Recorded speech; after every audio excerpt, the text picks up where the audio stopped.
আপনি যদি আপনার স্ত্রীকে টাকা দিতে পারেন তাহলে আপনি আপনার স্ত্রীর কাছে ভালো। আপনি যদি আপনার মা বাবাকে টাকা দিতে পারেন, মা বাবার চাহিদাকে পূরণ করতে পারেন, তাহলে আপনি আপনার মা বাবার কাছে ভালো। আপনি যদি আপনার বোনকে টাকা পয়সা দিতে পারেন তাহলে আপনি আপনার বোনের কাছে ভালো। আপনি যদি আপনার ভাইয়ের চাহিদাকে পূরণ করতে পারেন তাহলে আপনি আপনার ভাইয়ের কাছে ভালো। আর যদি আপনি এগুলোর চাহিদা পূরণ করতে না পারেন তাহলে আপনি আর কখনো ভালো হতে পারবেন না। আপনাকে কেউ ভালোবাসবে না, সকলেই আপনাকে বলবে যে না না, সে তো ভালো না। আপনি আজকে টাকা দেওয়া বাদ দিয়ে দেখেন, কালকে থেকে আপনাকে আর কেউ ভালোবাসবে না।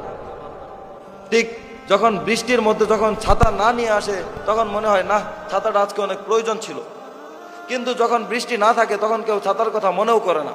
ঠিক তেমনিভাবে আপনার যখন পদ, পজিশন, টাকা পয়সা হয়ে যাবে তখন সকলেই আপনাকে ওই ছাতার মতো মনে করবে যে না, অমুককে দিয়ে মনে হয় কাজটা হবে। আর যখন আপনার কাছে টাকা পয়সা না থাকবে তখন যেমন বৃষ্টি না থাকলে ছাতাকে কারো কথা মনে থাকে না, কেউ ছাতার কথাও মনে রাখে না, ঠিক তেমনিভাবে আপনার কথাও কেউ মনে রাখবে না।